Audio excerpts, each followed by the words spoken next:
Welcome everybody to another version of MentorLIVE number 106. My name is Aaron Dabney. I have the coolest volunteer gig at NAFI, hosting and coordinating MentorLIVE. We've got a really good one for you this month. We have a presentation on the state of flight training in 2026. Not with Josh Harnagel. You'll notice this does not look like Josh Harnagel. We've got Harvey Madison here, and the good thing is our friends down at Redbird have got a really deep bench.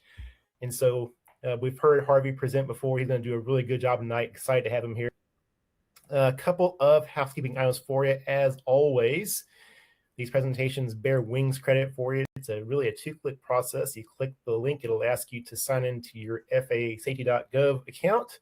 Take that 10-question quiz, print your certificate out, show your friends, make sure they earn their wings credit next time as well. You can, of course, learn all about our topic, learn about Harvey, and like I always say, if you're not a NAFI member, join NAFI. You know, this is a free public service. You don't have to be a NAFI member, of course, to participate. And you don't have to be a CFI to be a NAFI member. You just have to care about improving flight instruction, and that affects all of us as aviators, no matter what level we are. And so we often have even student pilots here at MentorLIVE. That's a great audience to have viewing a program like this. But if you're here and you're a student pilot, you know what? You can join NAFI too.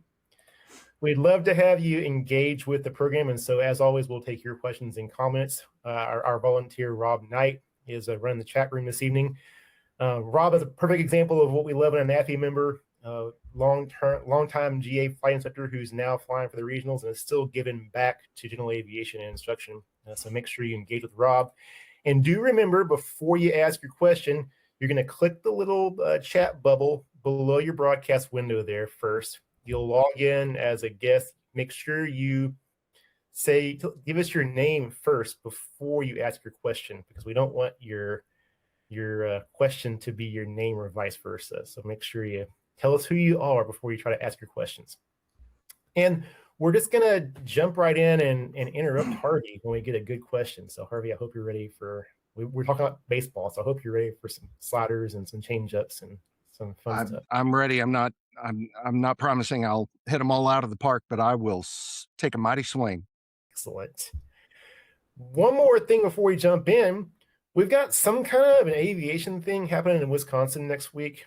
It might catch on at some point. Of course, so many of us are going to be at Oshkosh AirVenture. NAFI will be there. If you're there, we'd love to see you. Booth 354 over there near Boeing Plaza. This map is oriented with the entrance to the main celebration way there on the bottom. We've got a whole docket of excellent speakers every day of the convention. If you're a NAFI member, we'll see you there first thing on Thursday morning next week for the member breakfast. And if you're not a NAFI member, hey, perfect spot to come get some more information about the organization and join us. So again, I'd like to welcome our friend Harvey Madison from Redbird for the State of Flight Training 2026. A little bit about Harvey. Harvey's the Director of Instructional Design for Redbird. His heart really is in designing sim scenarios for general aviation pilots, which is who we are and what we're teaching. He's the co-host of On Second Thought, which if you haven't been viewing On Second Thought with Harvey and Jolie Lucas, that is a 100% human factors program, and they're talking about some really good stuff there. So make sure you make time to check that out as well. And it's a lot of fun. We're not just talking heads. I mean, human factors. Humans are crazy. It's great. And the kind of people we're dealing with these human factors people is they're both on the smoke oil crew at Oshkosh, which I've been learning how crazy that bunch is. Harvey's also the author of the Dear Captain Harv, safety video series, and he's based just down the road from me down in Austin. I'm a Baylor guy, he's a UT guy, but hey, we like each other anyway, right? Why not? All right, Harvey, I'm going to go ahead, excuse me, and give you the flight control, sir. I have the controls. All right. So as Aaron mentioned, at least to some degree, if you took a look at the advertisements in the weeks leading up to this episode, our dear Chief Operations Officer here at Redbird, Josh Harnagel, was originally scheduled to give this talk. And, AirVenture is a truly crazy, insane time. And so he went to his bullpen and said, "Hey, I know you like this stuff surrounding the state of flight training. Uh, is this something you'd be willing to talk about?" I didn't let him finish the sentence before I said yes. So, absolutely.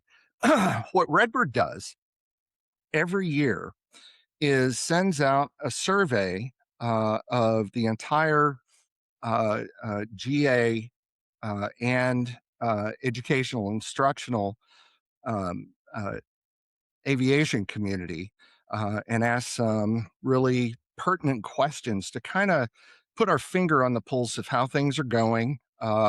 Where are there trends? Basically, try and get some data to either confirm or deny some of the things that we kind of suspect, or maybe even learn something completely new that nobody had thought about. And every year at our annual migration conference, Josh gets up on stage and takes this data and presents it to a community of folks who are almost all uh, aviation instructors. They're or somehow involved in flight training. Sometimes they're also flight training organization owners, and it's always very eye opening and very engaging. So that's what we're going to talk about tonight. And again, as Aaron indicated, uh, Rob is taking looking through your questions and your comments, and when they see one that they think will throw me for a loop and make me sweat a little bit, they will break in. I have been duly warned. So with that, let's go ahead and first take a look at kind of the high level of this survey response. We got this past year 1,180 responses. So we got a really good sample size. And there's a pretty good mix here of different types of people who responded. This isn't just 1,180 flight school owners or operators telling you, hey, flight schools are great. Um, we heard from schools. We heard from instructors who are part-time or full-time employees, W-2 employees of those schools. We heard from independent CFIs, active pilots, lapsed pilots. We even heard from student pilots, from learners, and even prospective learners, as well, of course, as the few DPEs that apparently still exist. So we got a really, really good sample across the board. So, Do you have a sense? Just a question that comes up in my mind early. Is there a mhm. sense of any kind of a trend of who is responding to this year after year, or are your response numbers changing? Are you seeing anything there? Or is this pretty steady in terms of who's responding, how many numbers you're getting? you know, off the top of my head, I believe it's pretty. There aren't any particular interesting trends of, wow, we're getting a lot more of this kind of person or a lot more of that kind of person. That said, I may be speaking out of school just a little bit. So that is certainly something that I can verify and see if I was telling the truth or not, and make that information available after the show. That's something that we could perhaps publish in notes afterwards. I'm assuming that's a thing. I don't know. But I'll always say I don't know. If I don't know, I mean, I give it a shot. But I think it's pretty heterogeneous across the board, and that's really good. That's really, really good. Now that said, we cast a wide net and we take the responses that we can. But because we do get such a large sample size, think that there is some pretty good reliable data in our findings. One other thing about our demographic, though, that I do want to point out, and that is that 9 out of 10 of the respondents were from the United States. Now, I suspect most of the viewers right now are from the United States as well. But so there are some this is very FAA centric, I should say. Um, so, uh, two quick definitions that are worth just a few seconds, because the survey is precise about some things that the industry usually isn't precise about.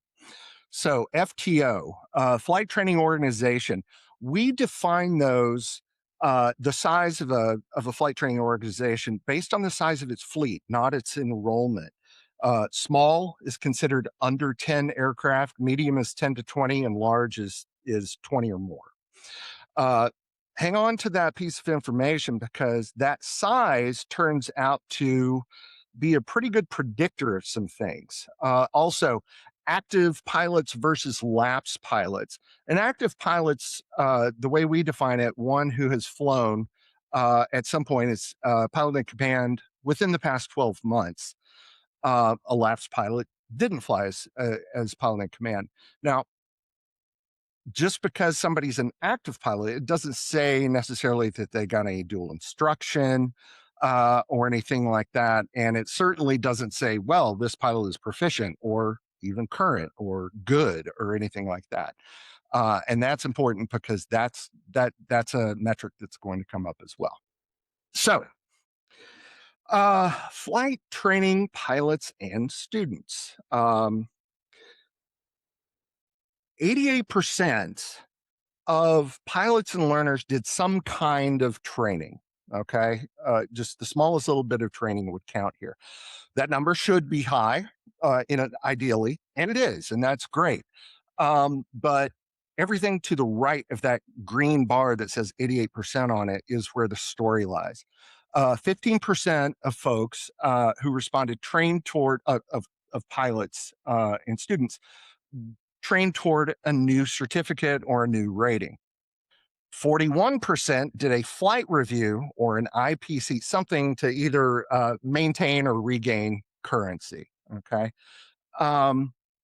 So they did at least what the regulations required. Does not mean that they did more than that, though. So 8%, 8% took part in wings, FAAsafety.gov. 14% did something uh, with wings or through some other type of program with the FAA safety team, with the FAST team. So most pilots train, okay, and most of that training is to the legal minimum, to the best we're able to measure, the best that we did measure. Structured ongoing proficiency work, that's a minority activity. Okay. I don't think I need to characterize that fact for anybody here. We're all probably on the same page about whether that's a good or a bad thing. So there is a number that is not on this slide. And I really want everybody to pay very close attention to this. In this same survey, 28% of active pilots received 0 hours of dual instruction last year. Okay. 28% of active pilots got no instruction whatsoever. Another 40% got between 1 and 5 hours. Okay. But some of those 5 hours were under the guise of a flight review. When was the flight review training? Well, I mean, there's a whole other conversation about that. My personal feeling is it might be. Depends on the flight review and how rusty the pilot is. So that's the currency and proficiency gap right there. Currency is a regulatory floor. Recent flight time, flight review inside 24 calendar months. You got your medical. Okay. But that's not proficiency, which is, obviously the performance standard. A pilot can be perfectly current and very badly out of practice, and the regulations will never tell them so. And I understand I'm preaching in the choir, and I'm preaching something that the choir has heard a lot before, but we got to keep talking about it. So Pilots rate their instructors. Let's go to instructors. At 4.3 out of 5 as far as their approval rating. So this is kind of like the instructor's Yelp review here. They rate, however, their overall experience is 4.1. Okay, well, that's a little lower. I wonder why. Well, they rate flight schools 3.4. Aha, we have some actionable data, or at least some data that we can think about and talk about a little bit. So the instructors are carrying the schools, and so if you own a school, you operate a school, that's something for your to-do list, I suppose. See if I can move on to the next one. Here we go. Okay, active students. Left side, training volume. About what you'd expect, a big lump at 60 hours and up, which is where private realistically lands these days, kind of ish, 60 to 80. The right panel is what I really want to look at, though, the training snapshot. 72% of learners trained at only one flight school last year. 2 years ago, however, 88% trained at only one flight school. So learners are moving between schools more than they used to. Why? Let's keep going. 74% had more than one primary instructor. 2 years ago, it was 66%. So instructor churn is probably a culprit quite a bit there as well. But if you put those two together, learners are being handed off more often. That's the takeaway here. They're between more instructors. They're across different schools, and that is a trend that is increasing right now, right at this moment. Some of that's time building CFIs. They're getting their wish and going to the airlines. Good, we need airline pilots. That's okay. But some of it is probably students voting with their feet. Either way, the consequence is the same. Continuity of instruction is degrading, which makes the next slide, well, let's just take a look. This is a bad time for this particular trend to be appearing and rearing its head. This slide, just not to put too fine a point on it, for me personally, made me pretty angry. And I have my own personal history reasons for that. 35% of learners say their instructor used a syllabus and gave them a copy. That 35% of instructors are great. So glad they did that. Where are the rest? Well, this is bad. Syllabus use collapsed at the exact moment learners started changing instructors and schools more often than ever, because 37% of students said no syllabus was used at all, as far as they could tell. Last year, it was 21%. So it's nearly doubled in 1 year. I would be interested in, I know you guys can ask questions through the chat. I would be very interested in hearing why the audience now thinks that might be. Because I'd love to learn something just as much as all of you here for this show. So I suppose the message that I would send is that a syllabus is not a necessary evil. It is a necessary tool. It's not bureaucratic. It's the thing that lets the next instructor, think about it this way, it's the thing that lets that student's next instructor, which, according to the numbers that we just saw, they're probably going to have another instructor, pick up where you left off, where the last instructor left off. It ties a lesson to a completion standard instead of, I think, yeah, okay, your skills are probably right about here. Well, don't guess. You'll be wrong, and that's bad. So it's why a learner who takes 3 months off can come back and know where they stand. I mean, yeah, they're going to be rusty, but imagine if that learner had not uh, had the benefit of a syllabus. You take the syllabus away, the second instructor ends up reteaching what was already finished, misses other stuff. Oh, that happens. Yes, that happens. What I teach my CFI candidates is that's just a navlog. We would Yeah, never send yeah, a student out on a cross country without a navlog. Why that's would right. we embark on a program of training without one? That's right. That's right. Absolutely. Now, a syllabus doesn't carry all of instruction. Obviously, otherwise CFIs wouldn't be necessary. Um, it doesn't guarantee, somebody's going to pass their check ride. It's a tool.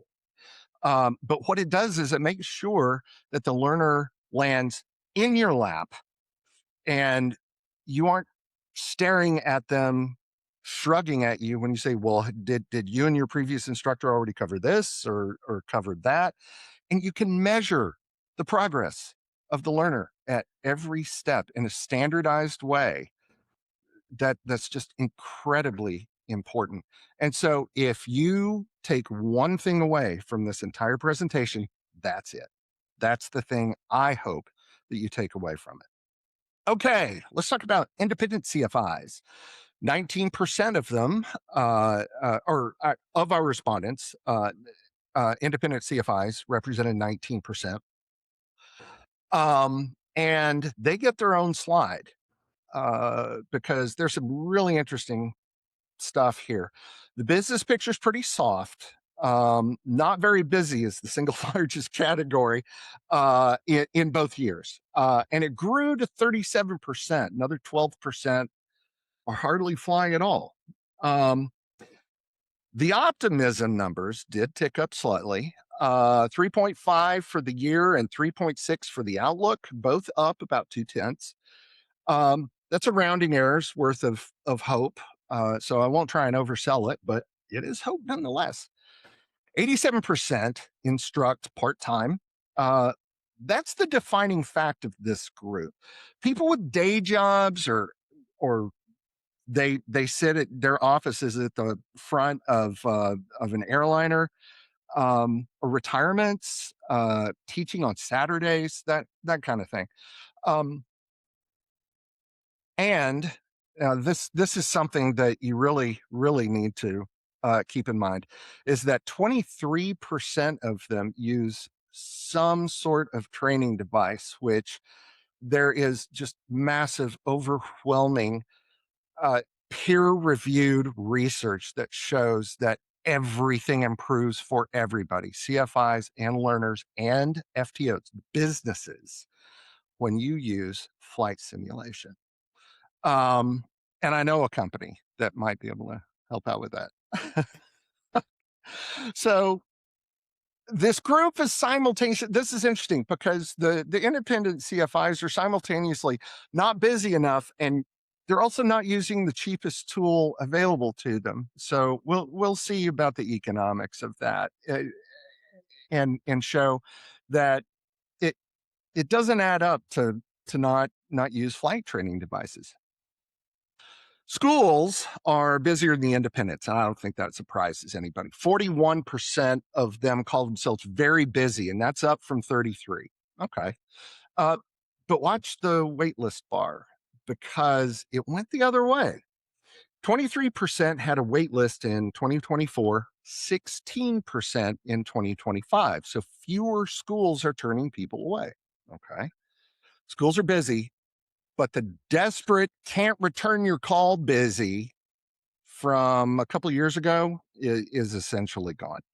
Whether you read that as a healthy normalization or you're reading that from a business perspective or an instructional perspective, that depends on if you're an instructor or if you're a business owner or if you're both, which hat you have on at the time.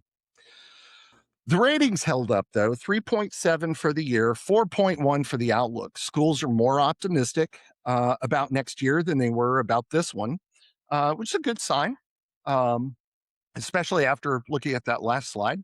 Uh, One number at the bottom that I don't want to let slide though, 18% of the small flight training organizations are not profitable. That there's no way getting around. There's no way to get around that. That is a problem. So nearly 1 in 5 small schools are losing money. And we're going to come back to that point.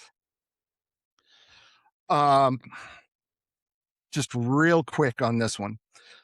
Small school runs, for example, 4 aircraft, a sim, and they have 5 instructors. Medium school, 16 aircraft, 2 sims, 18 instructors. Large school, 51 aircraft, 8 sims, 81 instructors. Okay. Take a look at the bottom row. Profit margin, 12% small, 15% medium, 18% large. Huh. So margins climb with size. There's no crossover exception. Put that beside the number from the last slide. That 18% of small schools aren't profitable at all. And the picture starts forming a bit. And for me, it's not comfortable. And we'll finish the thought on that at the end of the deck, because that's a reality that we need to keep in mind as we move forward in this. So the schools are still buying fleet. They're still enlarging their fleet. 59% added aircraft in 2025. 59% to add, plan to add again. Sim purchases ticked up. That's good. 31% to 35%. Hiring is starting to cool down a little bit. 52% added instructors in 2025, and only 46% plan to in 2026. And the obvious reading is that hiring panic has, at least to some degree, eased. The right side, the operational snapshot, is what I want owners to kind of sit with there. 70% of flight training organization managers also instruct or give evaluations, and a 141 setup. So 70%. The person running the business is also on the flight schedule. At a 4 airplane school, that isn't avoidable. And I won't pretend that it is, because a small school, you got to wear a lot of hats. But it does cost. The syllabus problem we looked at a minute ago, the standards problem that we're about to look at, those are management problems. And I'm going to not apologize and say that very directly. They need someone who has time to think. And if a manager is flying 6 days a week, 7 days a week, you may think you're doing that job, but you're not. You need time. You need more time to do that. Okay, so 2 very different businesses, same problem at the top. Flight schools and independent instructors both rank pilot examiner issues as their single biggest challenge. I absolutely believe it. For schools, it moved up a spot this year, actually. And for independents, there was no place, you can't get hired number one. There's a lot of agreement there in between 2 groups that kind of have otherwise conflicting ideas about some things. Insurance is number 2 for both groups. Maintenance is high for both. And notice that finding new learners jumped 3 places for schools and 2 for independents. That's new. So if you've been assuming that the post-pandemic flood of learners is permanent, I don't think any of us thought that, but we were enjoying it for a while. Well, it has started to show up. But stay on the examiner problem, the DPE problem here for a minute, because it's not just a little annoyance. I don't think anybody on this listening to this right now thinks that. It's very irritating. It's a throughput constraint on the whole the whole certification system of the funnel of getting students through. Every learner you train has to pass through a very tight bottleneck. Now, bottleneck is the same width no matter how good your school is or how big your school is, which means how you spend that scarce resource is now a professional judgment call. All right, DPEs, here we go. They're slammed. Not as slammed as last year, though. The wait list number got cut in half, 52% down to 26%. Um, Read that as modest relief, though. It's not a solved problem by any stretch of the imagination, since a quarter of examiners still can't take new applicants at all. The median examiner ran 100 check rides last year. The average ran 120. Over half now charge between $800 and $1,000. That's real money to our learners who are trying to get their trying to, if their career, they've got to meet a DPE several times, and if they have to meet a DPE through a Part 61, that just gets really expensive. So let's put these pieces together. Examiner slots are scarce. Examiner slots are expensive. You send an applicant who isn't ready and they bust, and you have burned one of those slots and you can't get it back because you can't go back in time. You spent your learners $1,000 and put them at the back of a queue again that could be weeks or months long. Okay. So And let's not forget the 20 or so percent of applicants who show up who are not even qualified, much less not ready. oh my Doesn't even word. start. Oh my word. How and I think the natural thing, Aaron, that's a great point, is to ask, how did their CFI let that happen? I have my own theories and opinions. I'm not saying I'm right. I'm not saying I have thought of everything, but I'm sure everybody listening has their own opinions and facts for that matter as well. Okay. This is not a comfortable slide, folks. I keep saying that. Oh no, oh no, oh no. The sky is falling, except the sky really is kind of falling a little bit in this particular case. 45% of examiners say today's applicants are worse prepared than applicants 5 years ago. Now, I personally, I interface with a whole bunch of DPEs around the country very frequently just because of my job. And so I kind of hear testimonials from them here and there that that's the case. Now we have data to back it up, good data to back it up. Another 21% of DPEs say their applicants aren't just worse, they're much worse, much, much worse. 66%, 2 out of 3, say the product arriving, the learner, at the check ride has gotten worse. 2/3 of DPEs out there are saying, man, hey, these DPEs are human. They know that we need to be cranking on getting new pilots out too. We're all in the same team and want the same things, but if a learner cannot fly safely, they can't fly safely. What's the DPE supposed to do? There are 7% of DPEs somewhere out there in the ether that say that the learners have gotten better. I wherever that is, I want those CFIs cloned. So let's look at the movement. Worse went from 30 to 45% in 1 year. 1 year. The same dropped from 35 to 26. The middle is emptying out, folks. And it's not moving toward the good end. So here's a fair objection. Examiners are experienced pilots, and experienced pilots have complained about the youth since the Wright brothers or before. There's some of that in here probably, but you can't wave this away. Not numbers that move this bigly. 15 points in a single year is too fast for darn Gen Zers.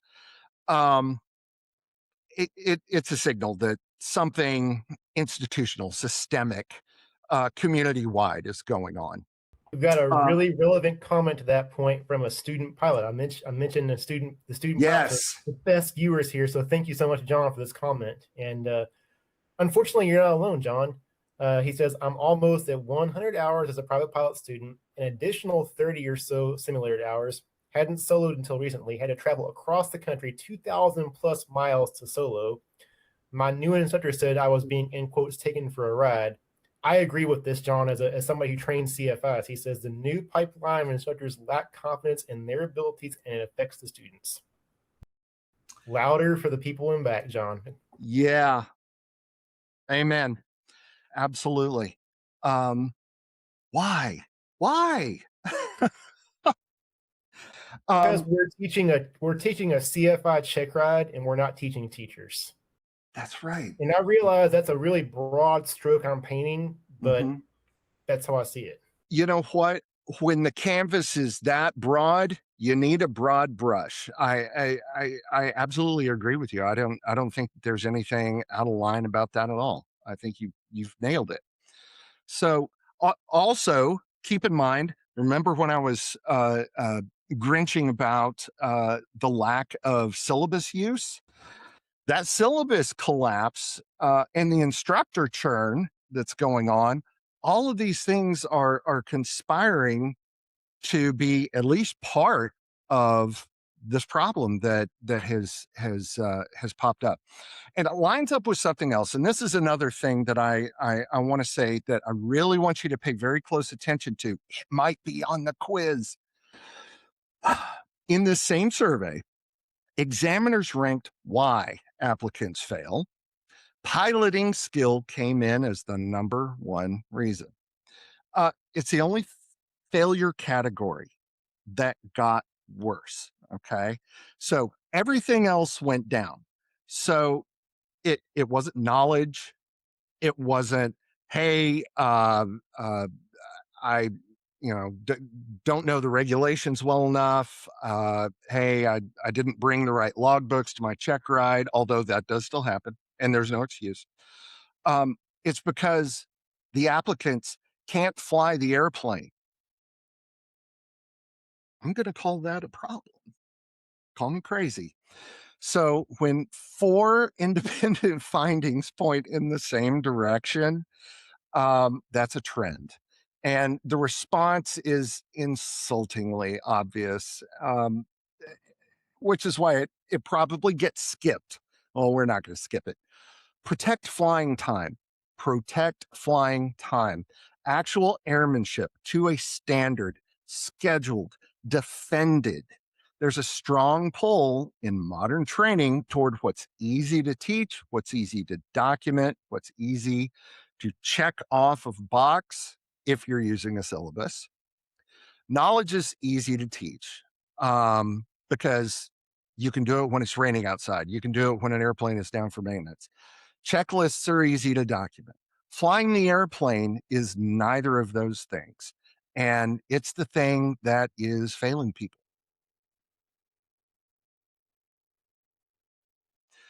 Okay, first time check ride pass rate. Everybody thinks they're doing better than everybody else.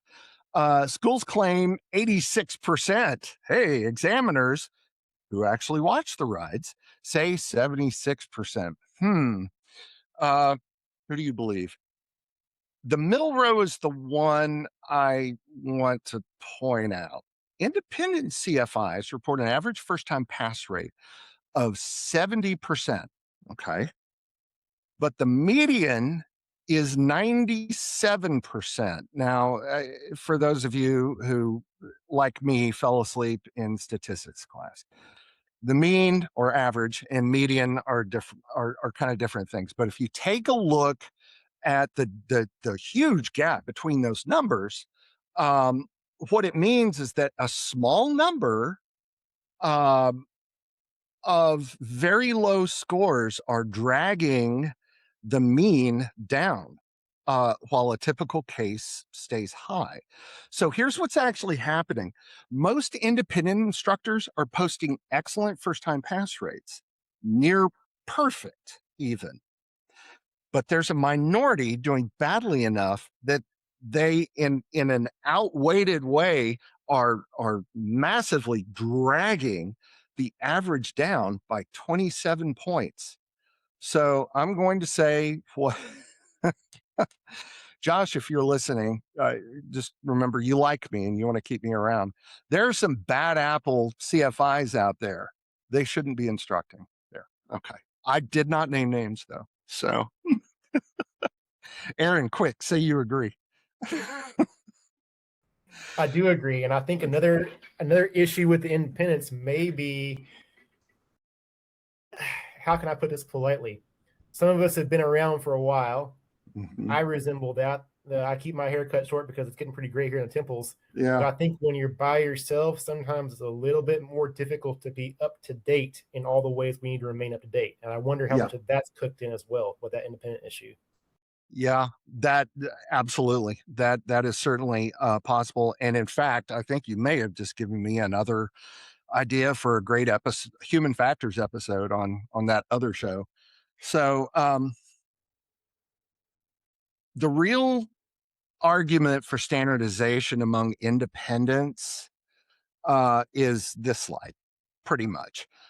It's a better argument than the one people usually make. So if you are an independent CFI watching this, well, first of all, you're probably not part of the problem because you're taking time to watch this. So thank you.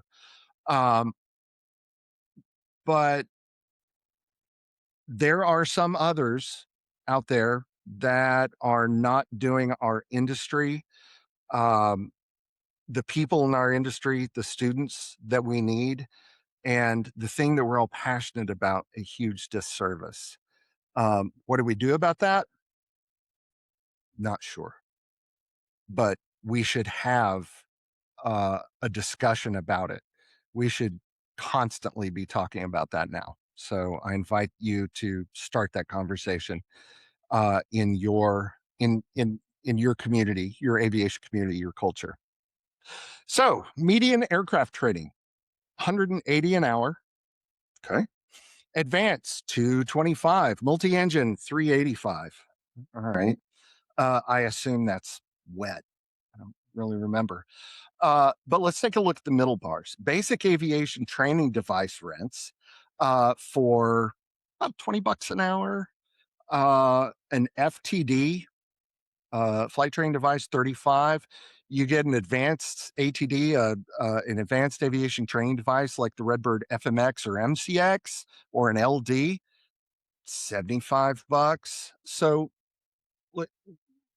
$20. That was the low number. So $20 versus 180. Remember the independent CFI slide where only 23% used a device at all? Okay. Set that next to this chart, and it stops making sense.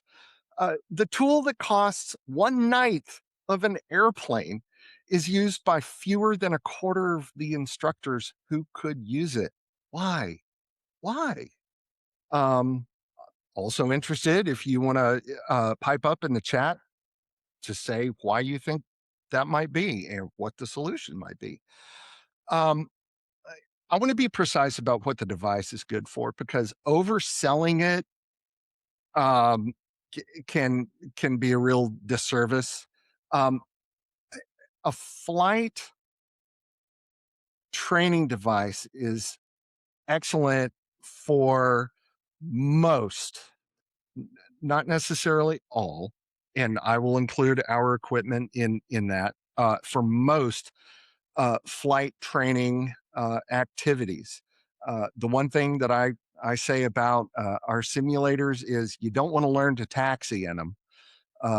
If you can taxi a Redbird FMX, you can taxi any airplane on the planet because it's really, really tough. Uh, but all the rest of our fidelity is magnificent. It's fantastic. And the skills and knowledge that are learned in a sim very much transfer to the real airplane. So, also, the obvious, you can't pause an airplane, you can't reposition an airplane and get a whole bunch of reps in on something important within a very short amount of time, within an hour or something like that. Uh, and understand, no, flight training device does not replace flying. It doesn't, and there, the rules about how much of it can count toward certain certificates and ratings and all that. And I want to be very clear about that. But if applicants are failing on pilot skill and airplane time is $180 an hour, and there's a $20 tool or a $75 tool an hour or something in between that drills procedures until they're automatic and are certified by the FAA as having high enough fidelity to be able to log time in, then using one is, or not using one is a choice, really. And it's not a good choice. All right. And before we move on too far beyond the pass rate slide, Harvey, I know it's a few slides ago, but a good question from Mark. By the way, we have a statistician in the audience. So, oh, fantastic. Yeah. So Mark says, also just curious, are all those means and medians, are those for all check rides or for certain types? Because in a logical conclusion, you may see some movement between different rating types, which that checks for me as well. I don't know. I'm very glad that you asked that question, that clarifying question. I will find out. I will tell Aaron. I will ask him to make that information available through some means. So basically, I'm throwing him under the bus. And if he doesn't do that, it's his fault and not mine. But I will find the information. Incidentally, I would like to take a brief moment, get your pens or pencils out, or get ready to type something real quick. I'm a little insane. I'm willing to give out my direct contact information if anybody wants to have a follow-up conversation about any of this later, to ask questions you didn't get an answer to, or I said I don't know, or something occurs to you after the show is over. You can reach me at hmadison, that's HMADISON, at redbirdflight.com. And I don't know if there's a slide at the end that has that on there, but I'll try and remember to say it again at the end of the show. Where were we? Okay, we had already done that one. And okay.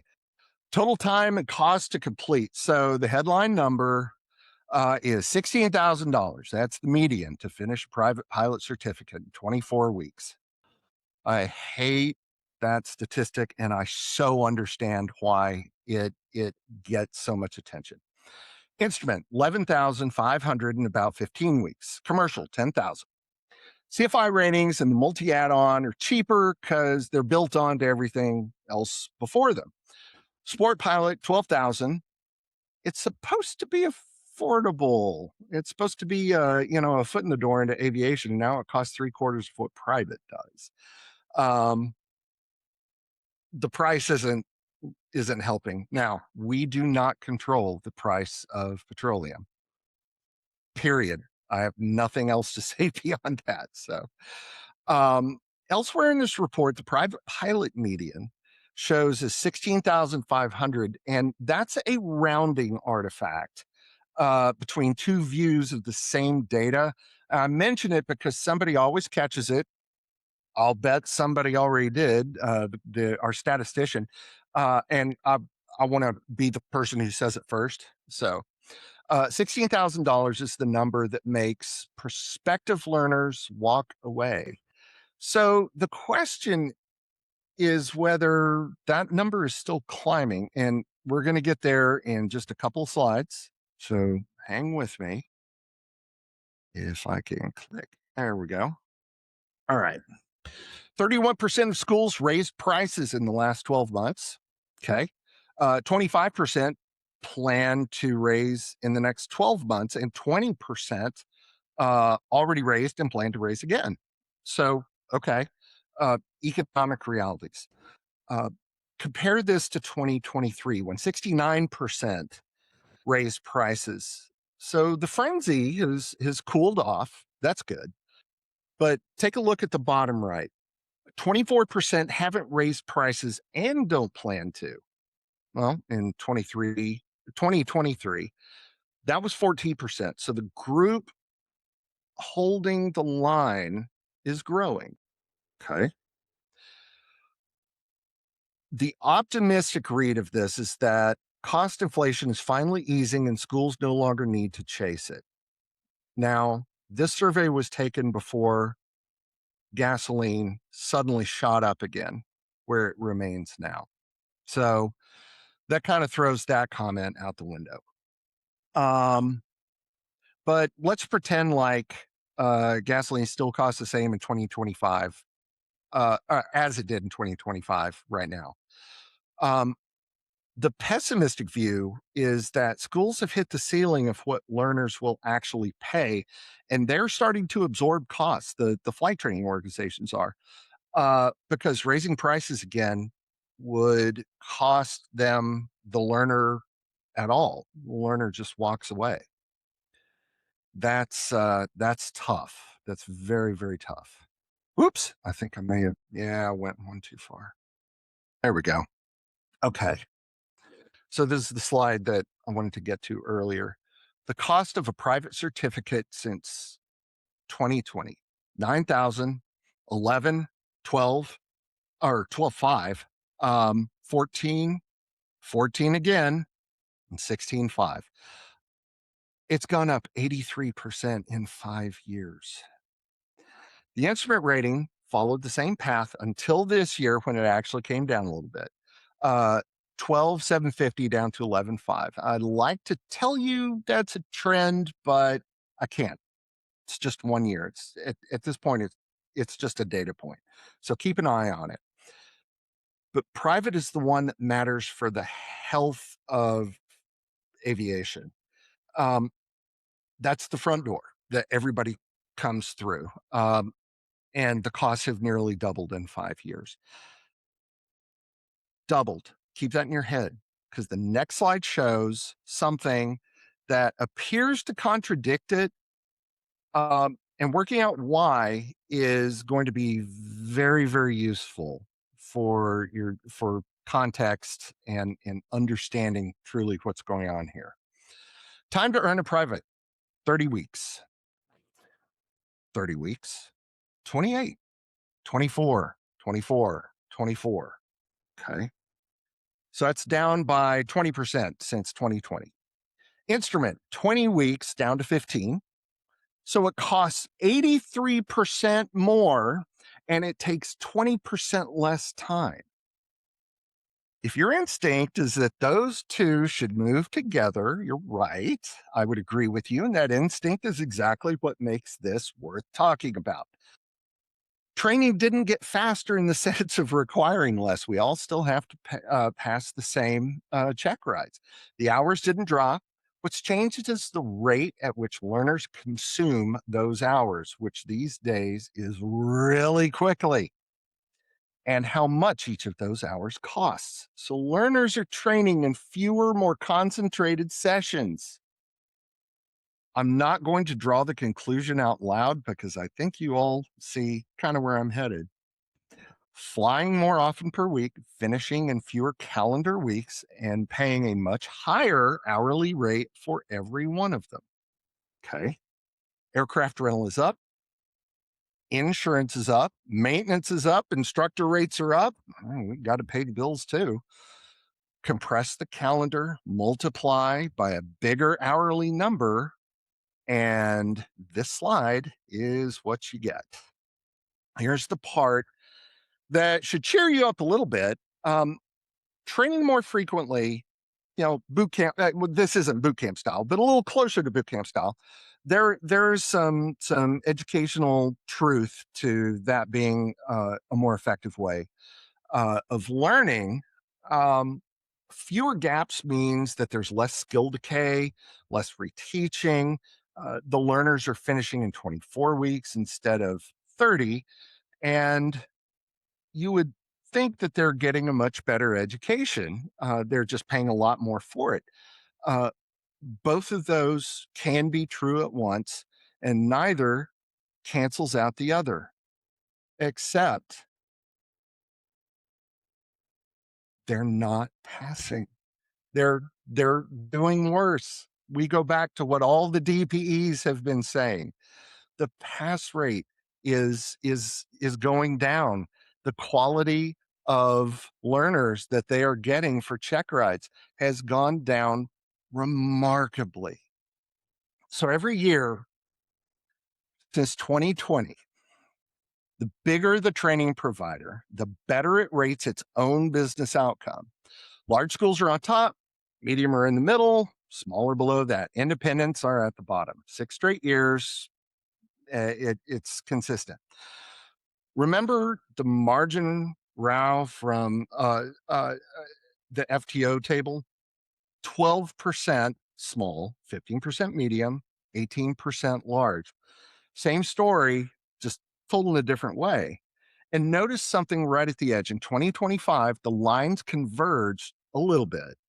Large schools came down from 4.3 to 4.1 in their ratings. Medium came down from 4.1 to 3.8. Well, independents actually ticked up. Everybody is drifting toward the middle. There is a homogenization happening, and it's not especially good. So this is all of that consolidated. In 2020, 84% of large flight schools operated a single location. By 2025, that's 33%. 22% now run 6 or more locations. Large schools are becoming chains. We all know that. I don't think that that's necessarily a villain story. It doesn't have to be. Scale buys some real things, some good things. Standardization, hey, syllabus, right? Maintenance capacity, examiner relationships, and therefore availability. The ability to absorb a bad financial month without shutting the doors. Some of the best training in this country happens at large operations. I know several of them, and they're really, really fantastic. But underneath it, 18% of small schools are unprofitable. Independent CFIs are least busy, um, are the least busy they've been, and the rate of their business, the rating of their business is the lowest of anyone. 6 years running. Margin rises with size at every step. The small operators are getting squeezed. So if you value what small operators provide, and I do very much, uh, which is the instructor who knows you by name, has flexibility to train around your life. This chart should be very concerning. The trend lines don't bend, aren't bending on their own. um, so let me close on the finding I'd most like to leave you with. And it's not on any of these slides, actually. We asked 5 groups to rank what drives success in flight training.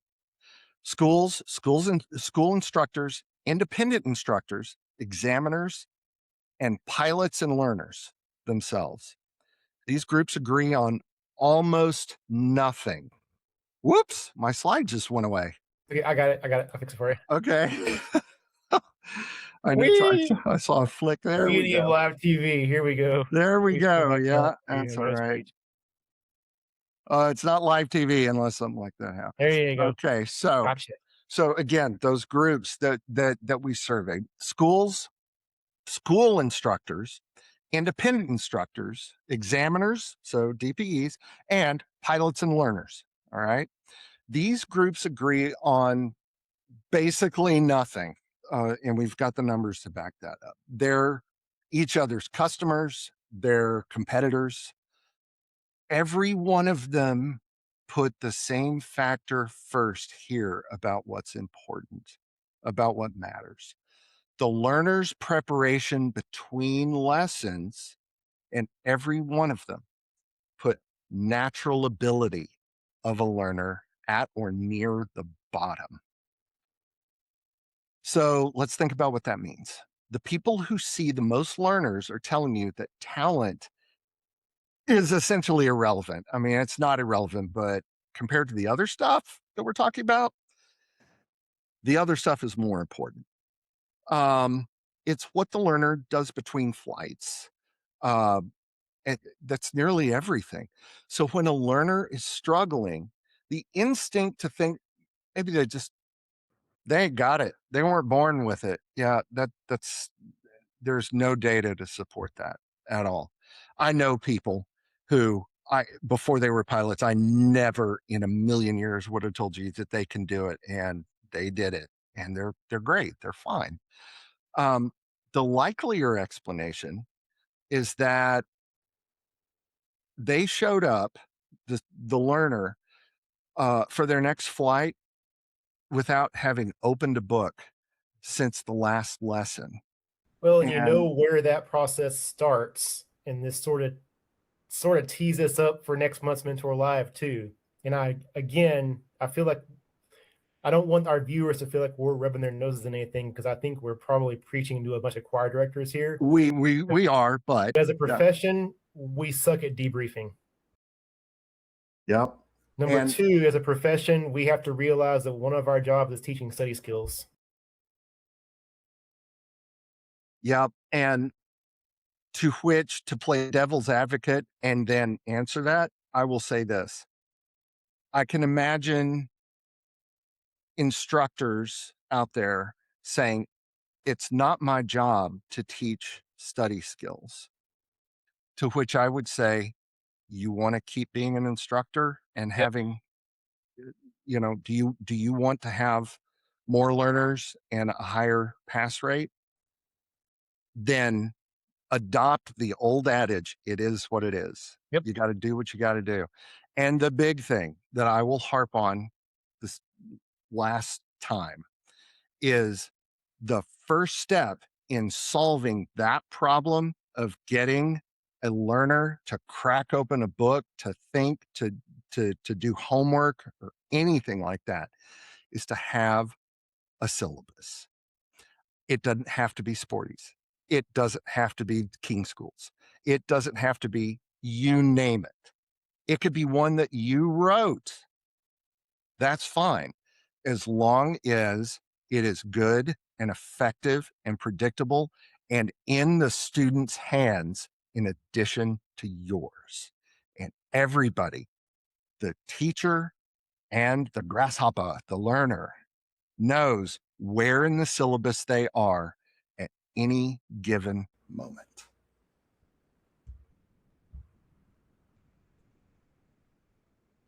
So we have a question and a comment that I think that the comment is going to tie things together real nice for us here, Harvey. The question goes back to talking about instrument rating training costs. And I actually thought about this too when you're presenting this.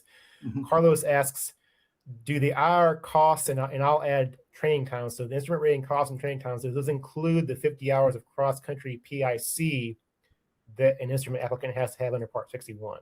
I believe so. Okay. I believe so.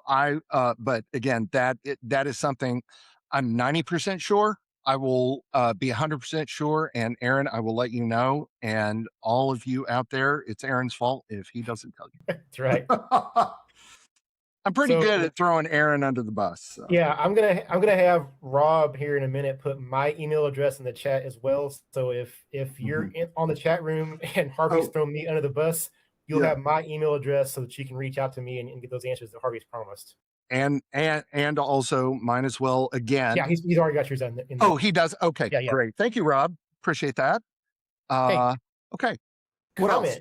And this is another one from John. And I want to turn this into a question, but I think this just goes back to the heart of the issue. And I know that the cost is one element, but I think it's such a symptom of other things, right? Mm-hmm. So John says, between me and my daughters, we've spent very close to, listen to this number, $100,000. Mind you, these are private pilot students between ground school at a community college and everything else we're doing. And once again, I have 1 hour of solo time, and she has just a few more than that. Again, I realize we cannot make this all about cost, but I think, to use your phrase, not to put too fine of a point on it, but this is what our learners are dealing with. And again, I want to be real careful about rubbing the nose of our viewers in this, because I do think the people who view MentorLIVE regularly are the solution. So my question for you, Harvey, and maybe it's a big question, but for I think these viewers, these are the leaders of our profession. Mm-hmm. So what's our takeaway here? As the leaders, what can we do one instructor at a time to try and turn this ship? Well, the first, I'm going to give at least two reasons. The first is to, when this presentation is over and you shut down your computer and you walk away, don't forget what we talked about here. Don't walk away and say, well, I got my wings credit, or, well, that was fascinating. Don't let this program that you're watching right now simply be a feel good program where you already agree with everything that we presented here. You know all the problems. It truly is preaching to the choir, and just walk away going, huh, well, I feel vindicated. And boy, I can't believe that things are this way. Well, man, maybe they'll get better someday. Oh, if you say maybe they'll get better again someday, then suddenly I've got a bone to pick with you, because we must be active participants in our community, in our industry. We are not like other normal people. There are people who are in professional organizations who do continuing education all the time, and they are experts in their field and they enjoy what they do. Mechanical engineers, for example. Okay, that's great. We fly, folks. We do this because we have to, because it's a passion. I mean, we are very, very passionate people, and we fly because of the way it makes us feel, not just the artistic side of it, but the precision that we get to pursue. And a lot of us like math and figuring all the stuff out, and uh, putting together a nav log that makes you feel really smart when you're hitting waypoint after waypoint right when you predicted you would based on your calculations. We've got something we love that is worth something, not just to the rest of the American population, the rest of the population on Earth, because we generate a bunch of people who can fly these aluminum tubes through the sky and get us from place to place. I mean, we, we have something beautiful here to protect with general aviation. It's the ultimate freedom. Don't you want to be part of helping protect that?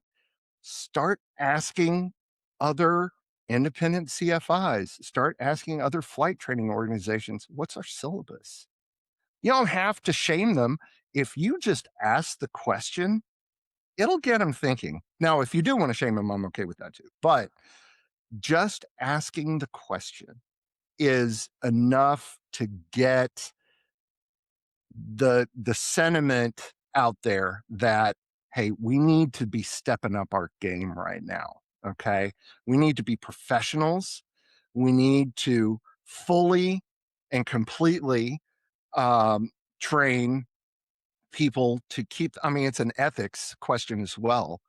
uh, don't don't let learners who had a good day the day that they took their check ride, but they're not the sharpest tool in the shed when it comes to actually flying the airplane. uh, don't let them in an airplane. that's not doing us any favors. And it'll end up being really bad press when that particular learner has a crash. There's a They lot of have some hands up sort in of that end incident. zone when you throw a Hail Mary. Yeah, absolutely. Absolutely. Preach it. Well, all right. I feel like I've been to church. There you go.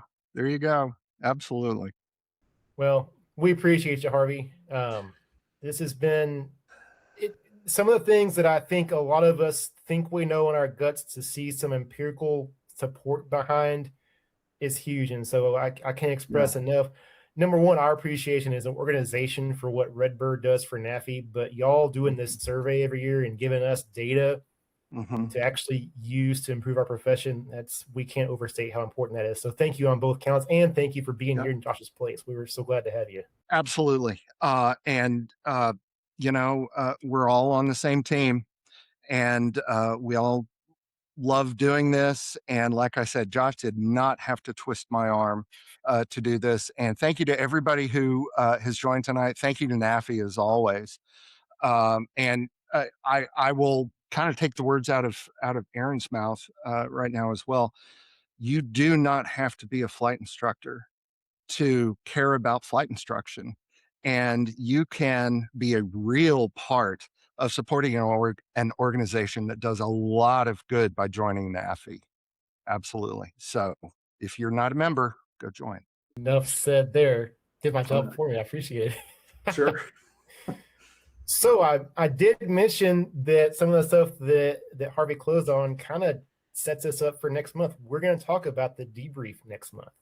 Our chair, Karen, is going to host Brandon Williams, and we've been working on getting Brandon on MentorLIVE for a long time. When I say a long time, I mean for over a year we've been working to make this happen. Former military aviator and an airline captain. If you think this guy might know a few things about the debrief, I would say definitely so. This is his signature topic and his signature crusade. So it's going to be a really important one, because we really do feel like if we're not debriefing, we're not teaching, because that's what sets up that learner's preparation between lessons, right? So it's going to be a really important one next month. So make sure that you're all here. Again, just to reiterate, if you didn't write down before, booth 354. Next week is further away than it is. It's like today's Wednesday, and we're talking about Monday. We'll be there. So y'all come see us at Oshkosh. I refuse to call it Air Adventure. It's Oshkosh and Redbird over in the PPC and in their tent by the tower. That's right. Can I get something in real quick? Please do. Very quickly, Redbird will have our presence there, as always, in the shadow of the control tower at booth 301. We will also have courses going on where I'll be at the Pilot Proficiency Center in the EAA building. Everybody just calls it the PPC for short. If you want to see the state of flight training study, the entire presentation, actually even longer than the one that you just saw, and you just go through all the slides, it's available for you for free at redbirdflight.com. Excellent. All right. So we know that everybody's got at least 2 things to do at Oshkosh next week. There you go. All right. So just to close things out here, again, if you haven't clicked on that link yet to go take your wings quiz, go get logged on to your FAA-safety.gov account, take the quiz, get your certificate. If you don't have an account there, be part of the solution, because we saw what that number looked like. Harvey's already done my job as far as recruiting for NAFI, so I'm not even going to say that again, because that was perfect. So join NAFI. There you go. With that, Harvey, what did George Burns used to say? Say goodnight, Gracie. Good night, Gracie. We will see y'all next week and right back here next month. Y'all have a great night, and thanks so much for being here and for being leaders in aviation.